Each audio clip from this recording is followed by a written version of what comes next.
Annenberg Media. Additional funding was provided by this and other public television stations and the Corporation for Public Broadcasting. The opening of Parliament. Princess Alexandra's last official engagement in the federal capital. She is greeted by Sir James Robertson, Governor General. The scene inside is one of splendor as Her Royal Highness moves in procession to the throne, the Queen's representative at the first Independence Parliament. Dr. Nnamdi Azikiwe reads the letter patent for the opening of the session. The 22nd day of September, in the 9th year of our reign, by the Queen herself, signed with our own hand. The Prime Minister, Alhaji Sir Abubakar Tafawa Balewa, hands the Queen's speech to Her Royal Highness. On the occasion of opening the first Nigerian Parliament, it was widely believed at the time of independence that Britain's greatest legacy to its colonies and former colonies was parliamentary government. The brightest jewel in the British crown was no longer British India, it was British democracy. And so the parliamentary package was shipped out. Mr. Speaker, sir, the mace, the front bench, the back benches, the leader of the opposition, the white paper, the entire Westminster package for export.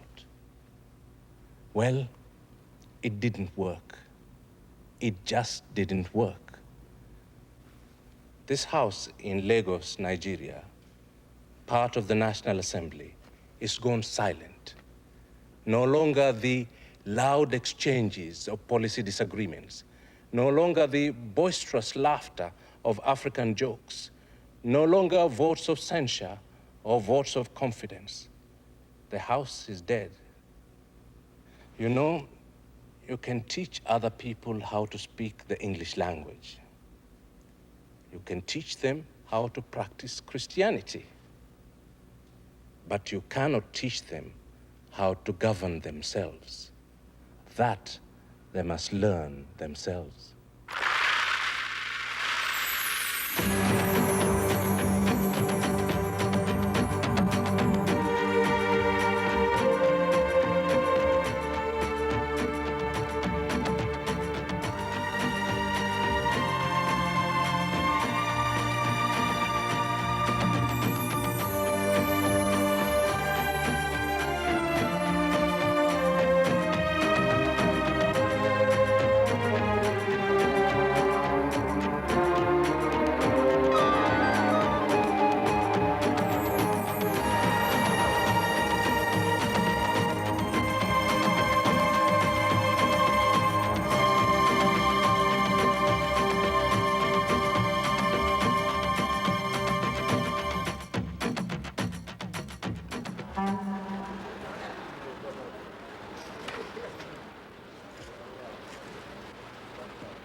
King Opoku-Ware of the Ashanti in Ghana.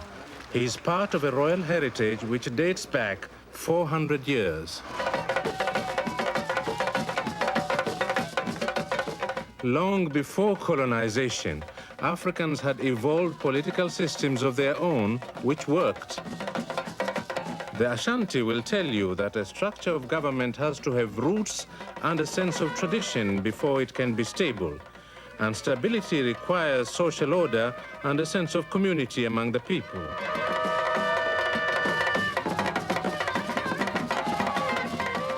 Africa's search for these qualities, her struggle for elusive political tranquility, is the theme of this program. When Europeans arrived in Ashanti territory with their gifts of silks and schnapps, they found a society rich in tradition. The praise singers tell of the ancestor who brought the great stool of authority down from the heavens to give the first king his royal mandate. That authority is only partially hereditary. It's passed on by a senior woman in the royal family called the Queen Mother, who has a central role in choosing the successor.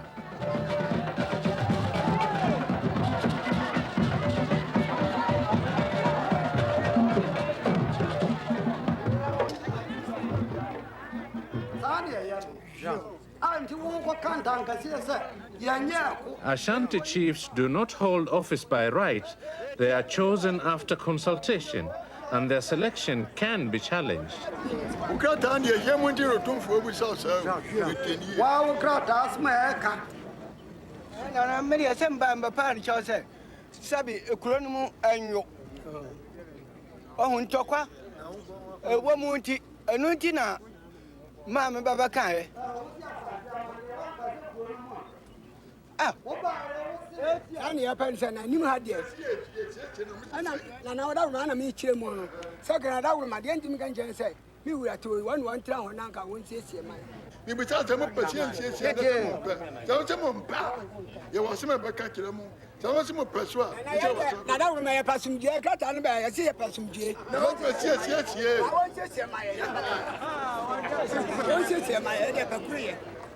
When consensus is reached, everyone swears allegiance to the new chief through the district queen mother who nominated him. Collective responsibility is affirmed.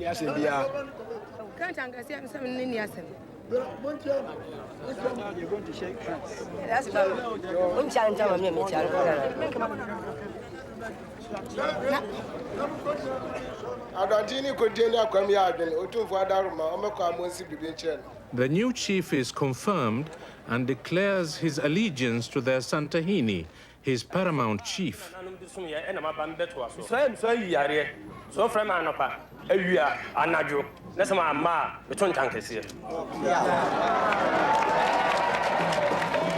But this empire has been reduced to a regional government in Ghana. Deeply rooted in tradition, it may be, but in the modern state, real power lies elsewhere.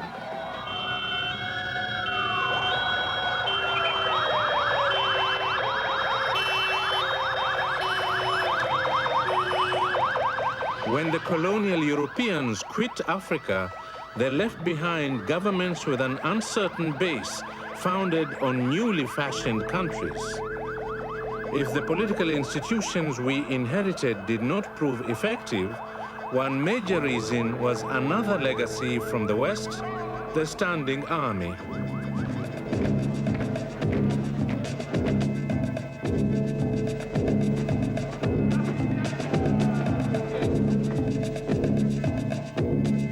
Soldiers have been the most powerful force in African politics since independence, ushering in their champions, Nimeri, Doo, Bokassa, Mobutu, Amin.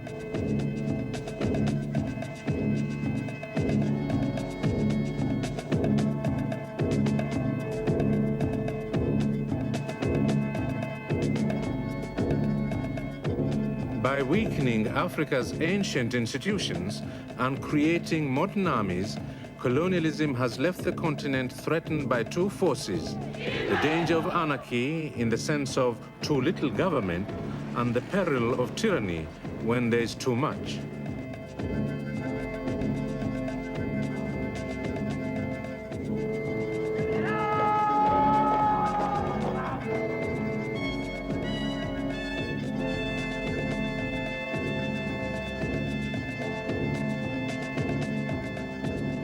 In desperation, Africans still look to foreign models as a solution to their constitutional ills. But so far, none of these imported experiments is yet deeply rooted. All are too easily destroyed by the predominant power in the continent, the gun.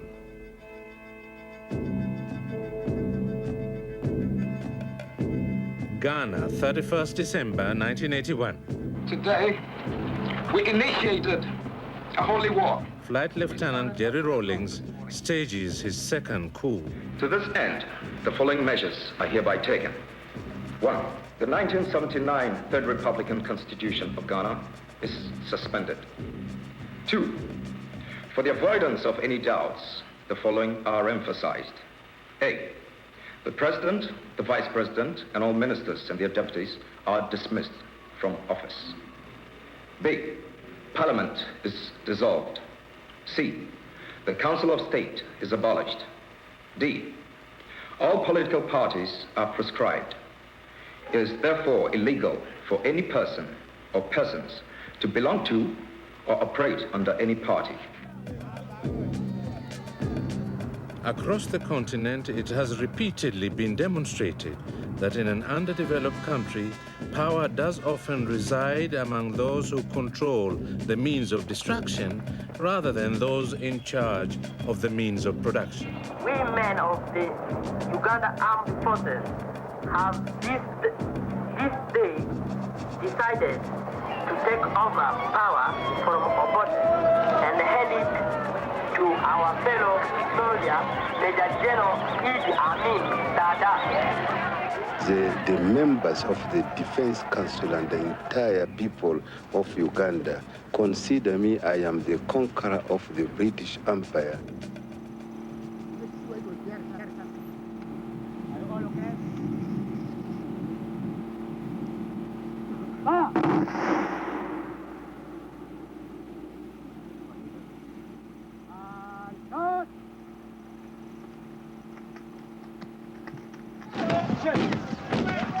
The record of coups across Africa reads almost like the directory of the Organization of African Unity.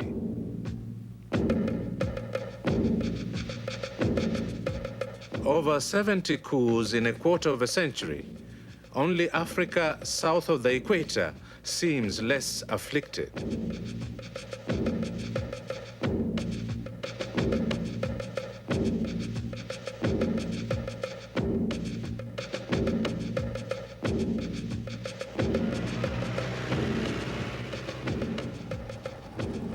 The first African coup was in Egypt in 1952. One of the architects of that takeover, Anwar Sadat, is buried here in Cairo, near the spot where, as president, he was killed by his own soldiers. Two major questions arose at the time the soldiers started taking over power. Firstly, will the military transform the nature of African politics? And the answer has been yes. African politics haven't been the same since. Secondly, will the military transform the nature of African economies? And the answer has been no. Soldiers, as soldiers, have made very little difference. And so you may think this is an ominous symbol of the marriage between the military and politics in Africa. But remember, at least as ominous is the divorce between the military and the economy, between defense and development.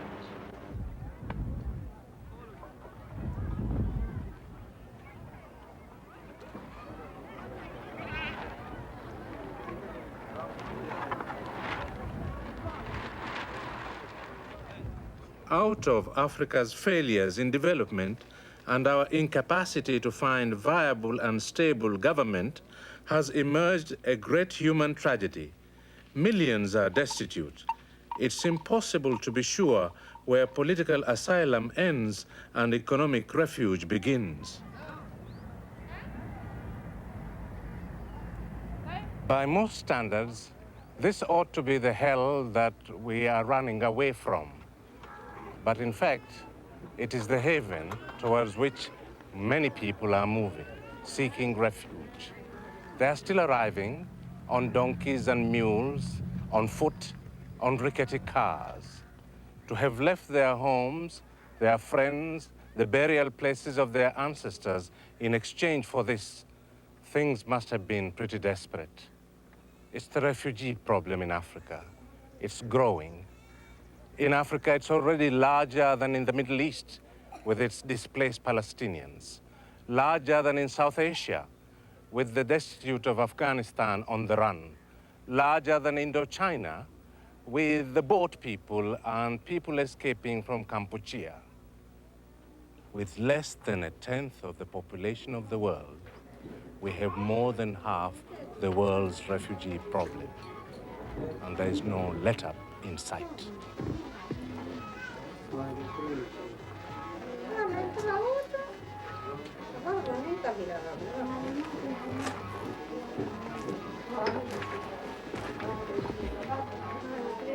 Turning artificial territories into living nations is a slow and agonizing process, an evolution which in Europe took hundreds of years.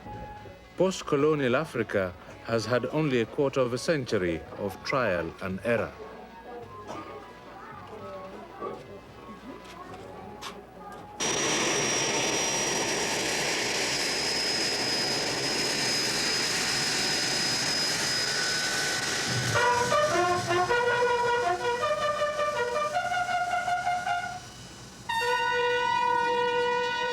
Nigeria is an enormous political laboratory. It has 100 million people.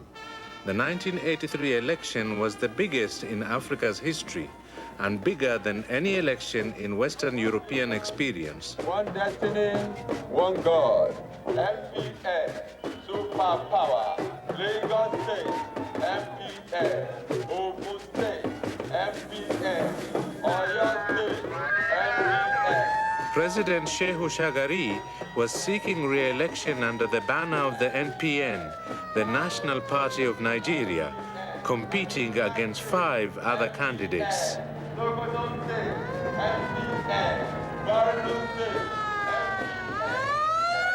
It was supposed to be an American-style election, with candidates required to show support across religious and ethnic lines. One God.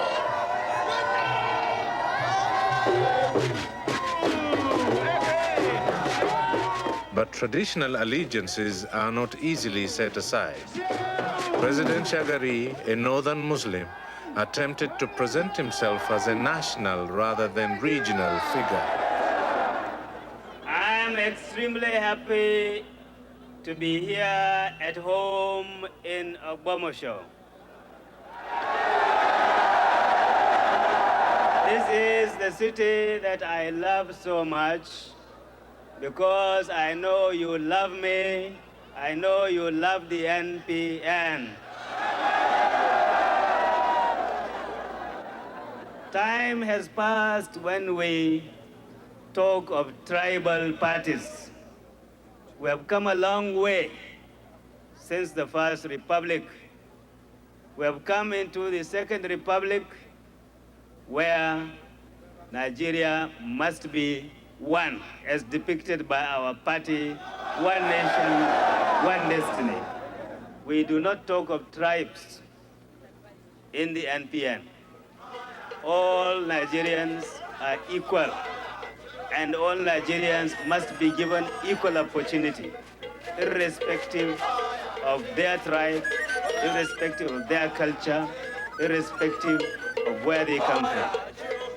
This election is going to be held in peace, and we have made enough arrangements, adequate arrangements, to maintain law and order, and we don't care who is going to raise trouble. We are going to deal with him very squarely. The Unity Party of Nigeria, led by Chief Obafemi Awolowo, was Shagari's strongest challenger. Okay, ladies and gentlemen, if you want to vote that way in as the president of Nigeria, come on, go to this 1983. This is where you're going to put your hand.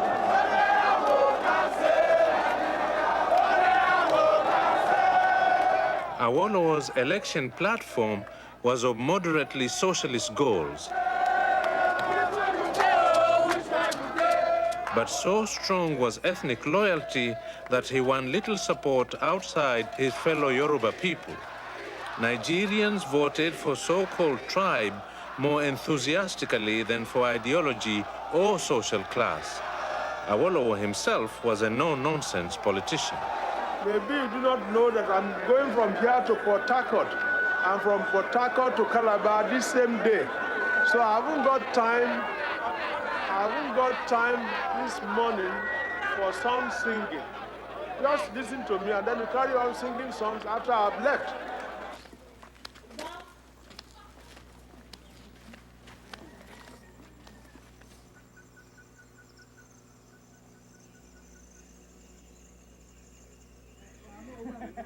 In their ancestral systems of rule, Nigerians operated government by consensus. Western-style elections, on the other hand, are inherently competitive. A clash has arisen between traditions of slow persuasion and Western electoral shortcuts of winner-takes-all. Majority rule has replaced the concord of tradition.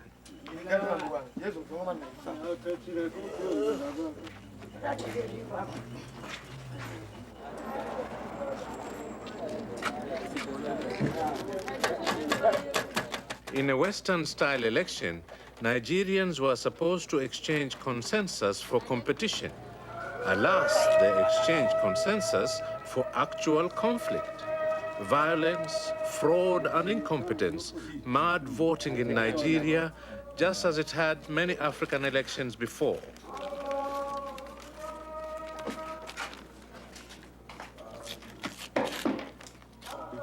Six, 7, 8, 9. Fictitious names, fraudulent counting, counterfeit ballot boxes.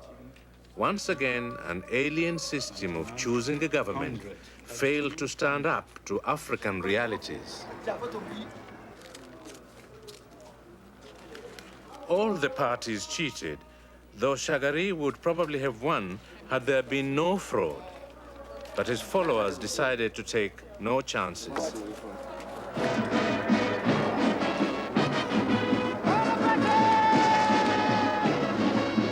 Today, we are witnessing the transition from one civilian administration to another. This is a very significant landmark in our democratic experiment. It is also a demonstration that Africans are capable of establishing their governments through the ballot box under the democratic process of a multi-party system.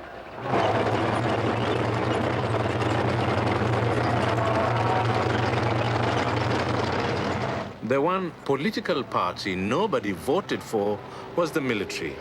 They overthrew Shagari and the American model of government within months.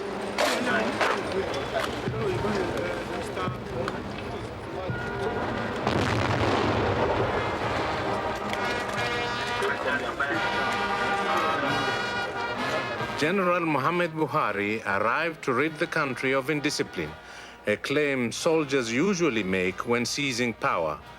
But during his short reign, Nigeria moved closer to tyranny than ever before.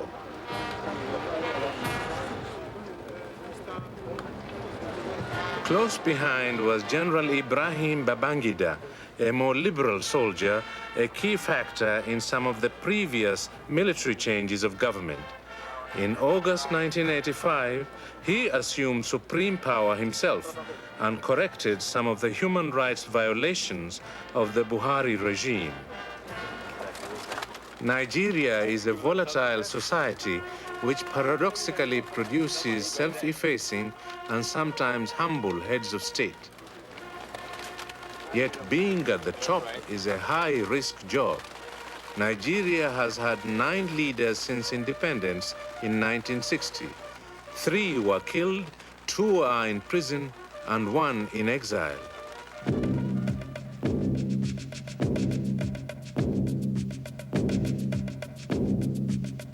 In general, under the soldiers, Nigeria tilts towards dictatorship.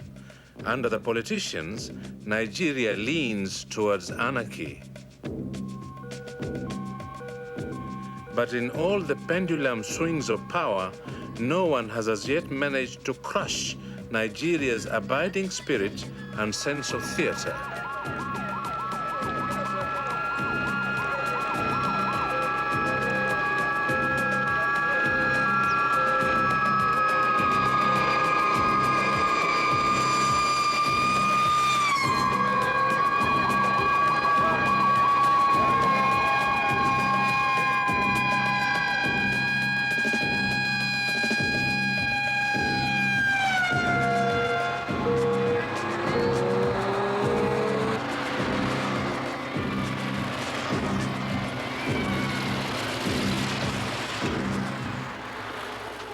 Even in the toughest days of the Buhari administration, Nigerians never lost the capacity to laugh at themselves and at their rulers.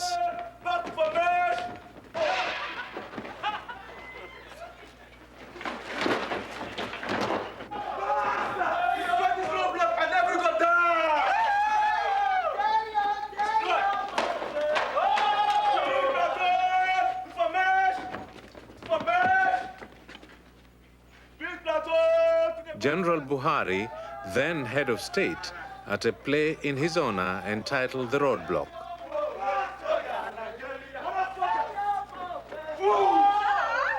Security forces as well as the traveling public were ridiculed and satirized mercilessly. Open that back by force! Okay, sir.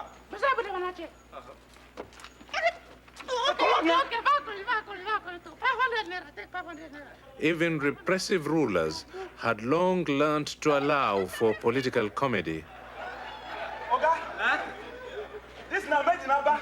Waiting. This is not artificial breast, sir. I say such you might talk of artificial breast. Look, I jam it.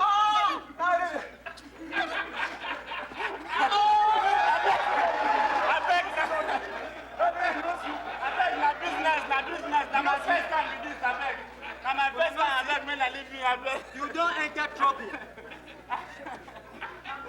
The message of this play remains clear.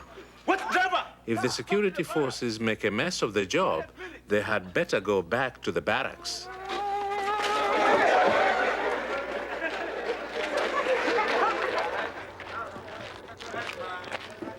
Boredom in the barracks encourages coups. The Nigerian Staff College has been involved in hatching some of them. Timing is important. You've got to, if you're going to succeed in any sort of complicated plan of war, as we're about to discuss, you've got to have a sense of timing. The barracks and the military college have replaced the colonial prison as the university for future leaders. The colonial jail produced men like Nkrumah of Ghana and Kaunda of Zambia. Today, the faces of future presidents are more likely to be found among military officers at an African staff college. This lecture today is really particularly for officers of your own type and of your own caliber who are going to be faced with decisions on defense policies, decisions relating to the national policy, and therefore you need to be clearly aware of our geopolitical setting. Decisions taken at the core of the world economy would affect us whether we like such decisions or not. And therefore it is extremely important for us to really have a very clear perspective. Okay, we've all listened to the problem. Now what is the answer? Lieutenant Colonel Moses Effiong was an instructor at the Staff College. Since we filmed him, he has been jailed for life for attempting a coup. Lieutenant Colonel Mike Iyoshi was another instructor. From where I'm staying. Mohammed, is that correct? The Nigerian army attracts some of the best brains in the land. If you follow whether it runs from right to left or left to right, really doesn't matter. You can see the ridge, right? Yes, sir. But exactly whereabout is the farm? The farmland. Iyoshi was seen as one of Nigeria's most brilliant up-and-coming officers. Just about, Mohammed is just about right. In December 1985, he also was arrested and accused of being one of the coup leaders. The charge against him included treason, a capital offense. I used to hear this phrase, they hit them up for 6. Hit them up for 6. Yeah, absolutely. That's Montgomery's favorite phrase. I didn't get to know what the hell it was until I went to Cambodia. And what is it? I saw it. It's North African campaign. It's the famous cricket. The cricket? Yeah. When you take it, hit the hit a man right out of the ground. You hit the 6. I saw the phrase. I said, gosh, so that is what it's all about. In March 1986, Iyoshi was executed.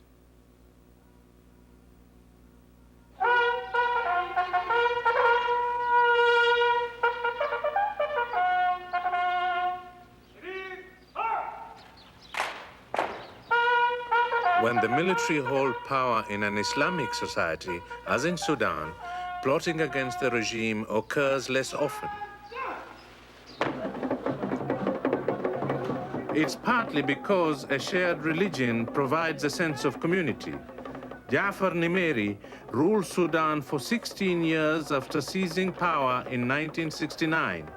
He survived despite changing his ideological colors many times.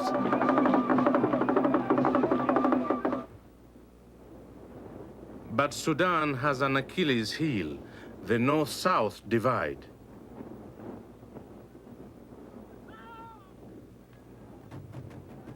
Since independence, there's been unrelenting conflict between Muslim North and the non-Muslim South. Twice it's erupted into civil war. The Northerners have a large and costly army, but still couldn't control the South's bid for secession. The first war lasted 17 years and was estimated to have taken 500,000 lives. 1 million more fled their homes. A peace was patched up in 1972, but after a decade of uneasy truce, the army is back, fighting again.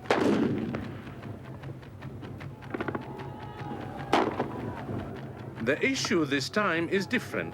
Both sides accept the principle of one Sudan. The question is who should run it and how it should be governed. National unity is as remote as ever. The wounds that were first opened in the far-off colonial days continue to bleed.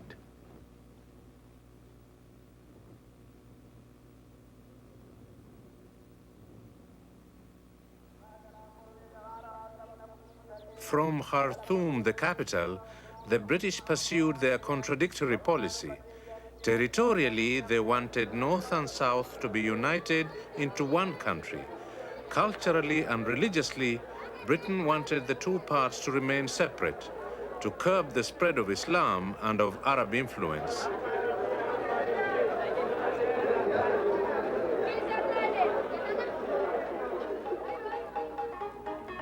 The British kept Southerners insulated from Muslim Northerners, but encouraged Christian missionaries to come in instead. A kind of North-South apartheid was created, separate homelands. The consequences for Sudanese stability are still being felt.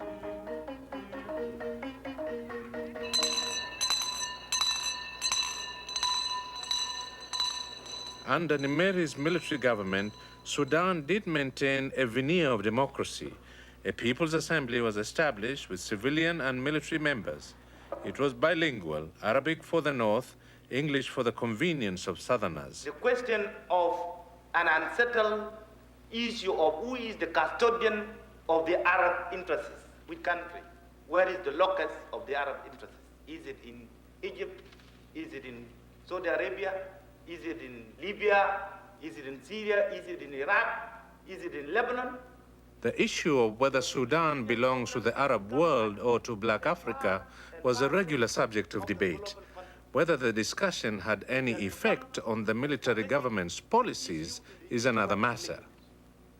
We in the Sudan, as Sudanese, and we have to underline this because this is very crucial and important in my opinion, we should look on the foreign policy away from the traditional concept that foreign policy is being practiced on neighborhood basis.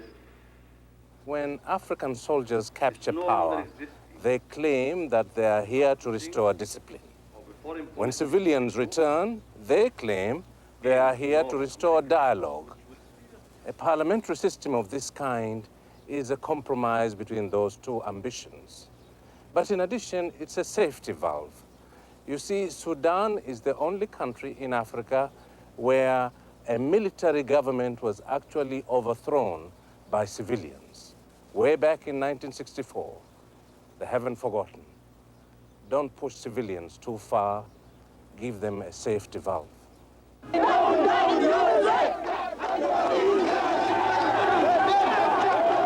History repeated itself in 1985. civilians had again had enough of tyranny. Not even President Nimeri's opportunistic establishment of the Islamic State could stave off the anger of the masses. To avert a popular revolution, the army removed Nimeri from office. The military promised to hold elections and did so within a year.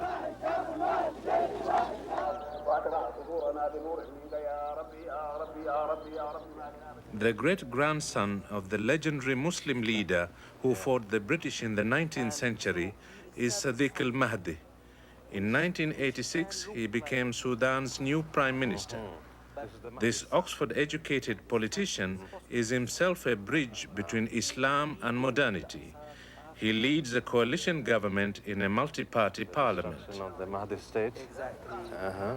And therefore we can say that this very much looks like a... But while Islam is a unifying factor among northern people, it is still a threat to north-south cohesion.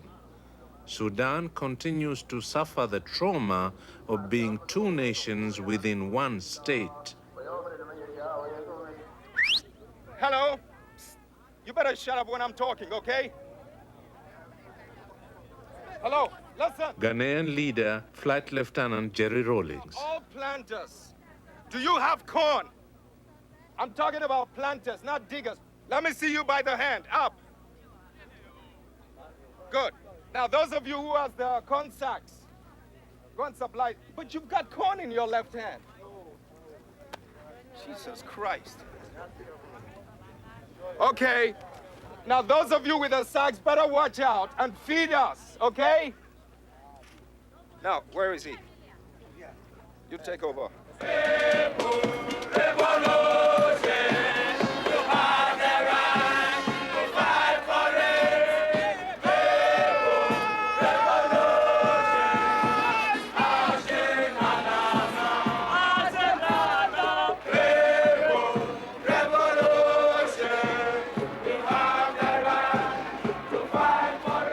Under Rawlings, Ghana has rediscovered a sense of direction. He is pursuing a policy of socialism, but the slogans are often more militant than the practice. And the line is not straight. Move. The country does need strong leadership. One urgent goal is to re-establish respect for farming. Another is to improve efficiency on the land. The point is, as they dig the holes, you, the planters, put the seeds in their holes. All right? Every digger, make sure you've got a plant. Rawlings' high-profile politics include setting a public example in the fields and encouraging the masses to cooperate in self-help. It is only by collective effort that the nation's problems can be solved. There are still some people who would like the nation to go back to childhood. Such a person was the man from the Osu People's Defense Committee, most unfortunate, who got up to speak at the budget debate at Parliament House recently, and who said that everything was fine when the white man was here. And so we should bring him back to help us. This man, and others who think like him, longs for the dependency of childhood. But we are grown up, or should be. We're supposed to be old enough to realize that the nation is now paying the rest of the outstanding bill for those easier days, when so many of our resources were squandered.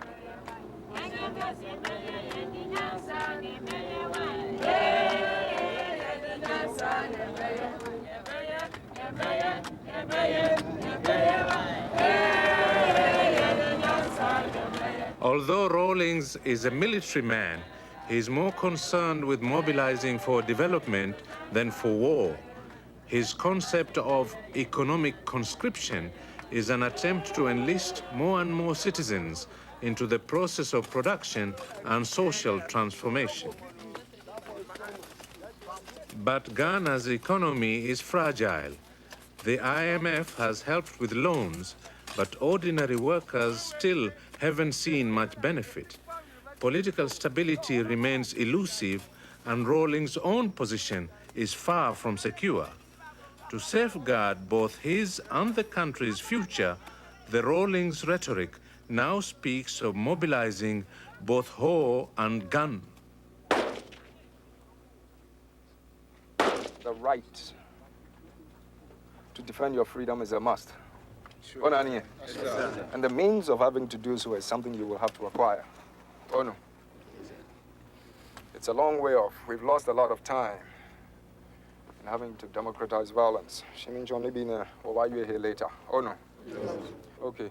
Right from America to China to Russia. I mean, more 10-year-old children can be. Is the democratization of violence. Whoever took control of the bullets, guns, was obviously going to dominate you. And that's the way it's been. That's the way it is in the third world. The military's monopoly of the gun must be broken if the people are to prevail. Ironically, many Americans would agree with radical Rawlings that the people have a democratic right to bear arms. Whether that results in stability is another question. The right to defend, your freedom. To enable Koni soldier to get used to the idea, okay, that civilian also has the right, to hold a weapon. First, you have to inculcate the idea into his head. And it's not an easy thing to do.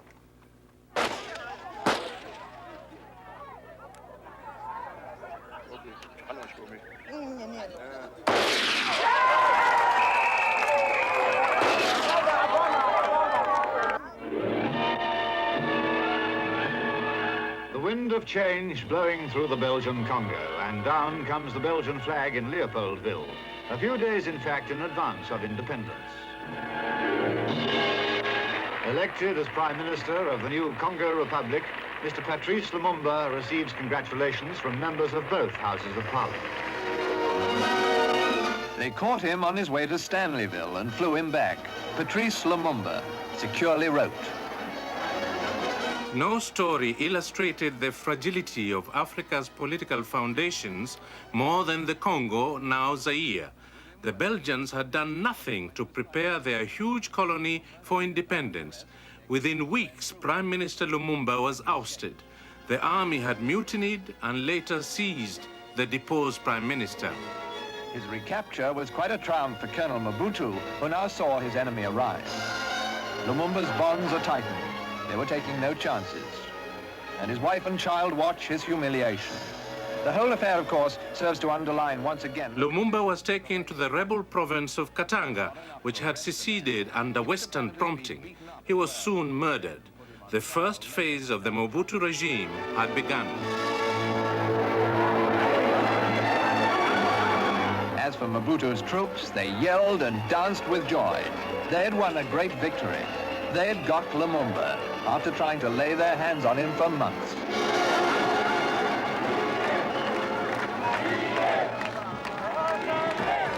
The strong-arm tactics of President Mobutu Sese Seko Ngwendu wa Zabanga have produced one of the most durable regimes in post-colonial Africa, in place for over 20 years.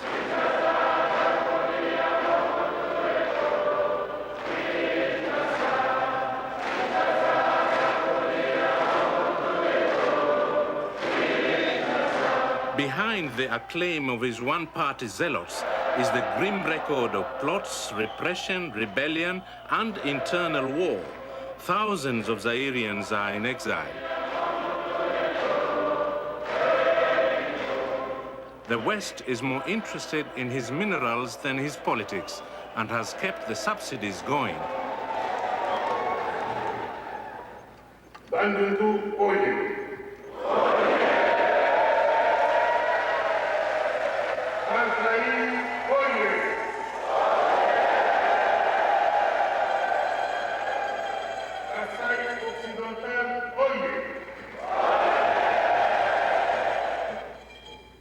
J'ai tout de suite retrouvé l'ambiance habituelle de l'accueil que les militantes et militants ont l'habitude de me réserver, et croyez-moi, j'en ai été très ému. Quant à ma candidature, que vous venez de retenir pour la prochaine élection présidentielle. Je mesure, vous le devinez bien, l'ampleur et toute la dimension de la tâche que j'ai à assumer.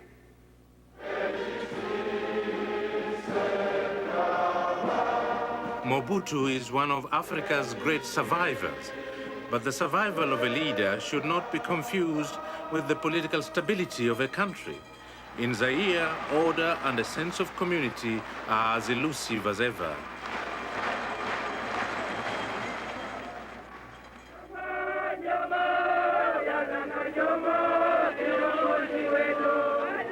In societies where political institutions are weak, political personalities loom large.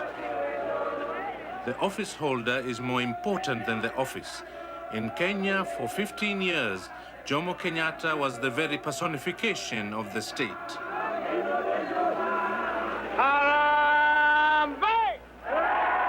Two credentials converge to qualify Kenyatta as the founder president: martyrdom and the respect for elders.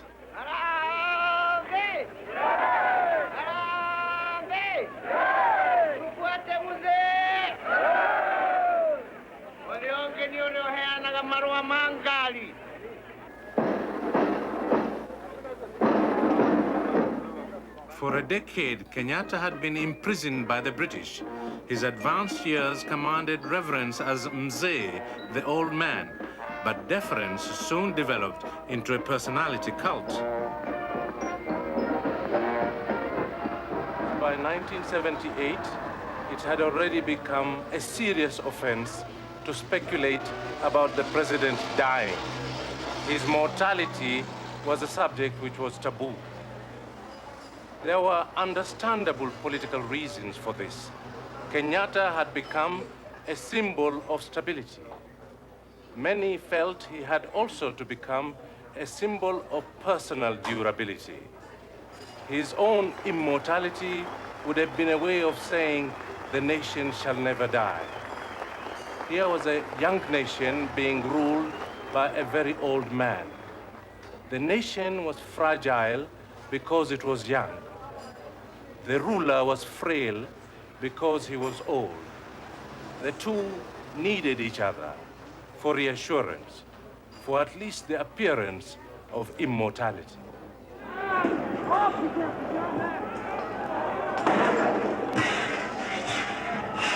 Nothing illustrated Kenya's political fragility more than the assassination of Kenyatta's most famous minister, Tom Mboya, in 1969.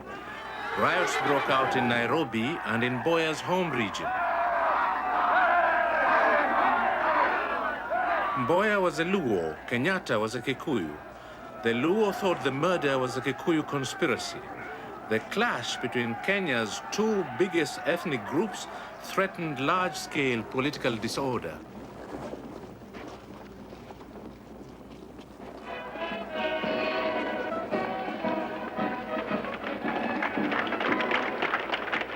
Yet the new nation and the aging ruler continued to need each other a little longer, and Kenyatta's residual prestige was still used as a substitute for strong institutions.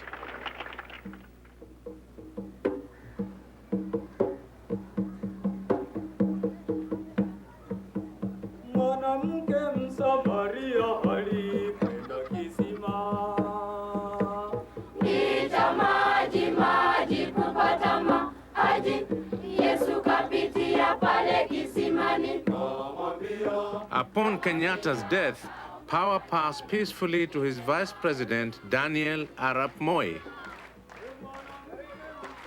Like Vice President Lyndon Johnson when he succeeded the charismatic John Kennedy, Moi was initially at a disadvantage, inheriting the mantle of a political giant. But Moi decided Kenya needed continuity above all. Salvation Army, 500. Wanashekuku, 2,000. With his slogan of Nyayo, footprints, Moi carried on Kenyatta's policies of self-reliance and private enterprise under the banner of a one-party state. Footprints in the sands of capitalism. The question remains as to whether those sands are a secure foundation for national stability. Kitu kimoja ndugu zangu kinanipa tabu. Nigere shahada ya kizungu kuluwani mwinamira igere. Uene bunzala bubule batongi bani. Lakini mapanga nupoza. Next door in Tanzania, a praise singer honors the nation building of President Julius Nyerere. Ishima yetu wa Tanzania muungano basi. Masulutani wapo, wakoloni nao wapo. Bulindira bapate mwanya hakupenyeza kere. Enelaisi wa jamhuri. Julius Nyerere began as a school teacher and became the leader of the party he helped to found. At independence, Nyerere was already revealing himself as a kind of philosopher king. Mwalimu, the teacher, the man of ideas in charge of the new state.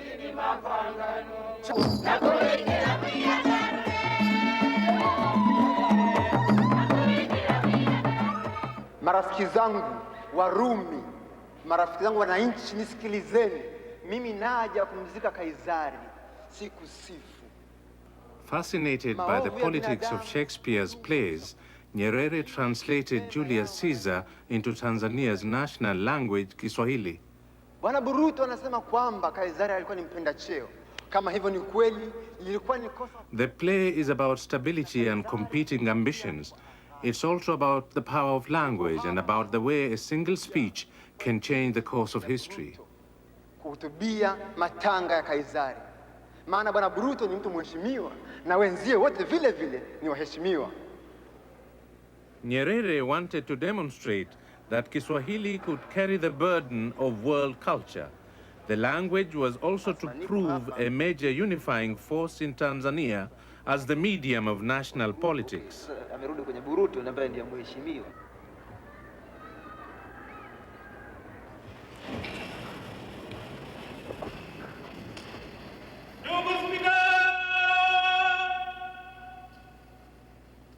Katika msingi hiyo basi ndugu Speaker, the simple decision to adopt Kiswahili as the language of parliament made millions of people eligible for leadership roles all over the country, people who would have been cut out if English was the official language. Lakini hakuna hata moja ambalo tutalipuuza. Pamoja na yale ambayo hatukubaliani nayo. Lakini tusidanganye tukafikiri kwamba wahujumu wa uchumi wako Tanzania tu, au watu ambao kazi yao kuchukua rushwa. Hii ni tabia peke yake ya Watanzania. It's Prime Minister's question time. The Tanzanian parliament does hold genuine debate, and the government is held accountable for things that go wrong. Kadiria kodi huko katika wilaya zetu wanatumia lugha chafu, dharau, kashifa kwa wananchi, na kwamba kwa sababu hiyo hata hicho kinachokusudiwa kutokana na kulipa kodi hakiingii katika mfuko wa serikali. Pili, je, serikali inafahamu kwamba vijana hawa sehemu kubwa ya mapato inaingia mifukoni mwao badala ya kuingia katika mfuko wa serikali? An answer from the Ministry of Finance. Napenda niseme kwamba serikali haina taarifa rasmi. Terms of reference ya kazi yao hawakuambiwa wakatumie lugha chafu, dharau wala kashfa. Walichoagizwa kufanya, ndugu Spika, walichoagizwa kufanya ni kukusanya mapato ya serikali kwa haki na kwa kila mtu, sio kwenda kufanya au kutumia lugha ya dharau au kashfa. Kama Tanzania has achieved a measure of political tranquility under the umbrella of the one-party state. The many groups among her 23 million people have developed a sense of community rare in Africa. One unifying force has been the national language. Another has been the founding father himself. Though Nyerere failed in his pursuit of economic independence, he succeeded in his quest for cultural autonomy. One more, please. One more, please. Success to the success, eh? Okay, okay. Yes. You have to drink, yes.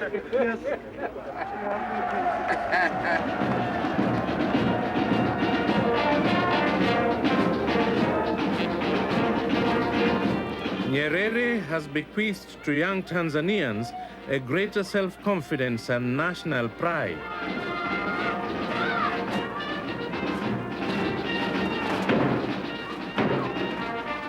Above all, he helped the nation discover itself. In 1985, he voluntarily stepped down and Vice President Ali Hassan Mwinyi took over.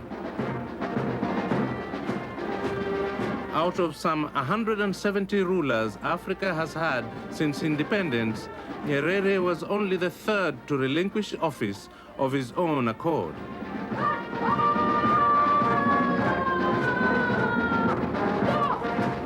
By leaving the political scene, Mwalimu, the teacher, was revising a famous dictum. He was showing that power doesn't always have to corrupt. A farewell lesson to future generations of Africans.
WETA is responsible for the series The Africans on American Public Television. The views expressed on this program do not necessarily reflect those of the funders. Annenberg Media. Additional funding was provided by this and other public television stations and the Corporation for Public Broadcasting. For information about this and other Annenberg Media programs, call 1-800-LEARNER and visit us at www.learner.org.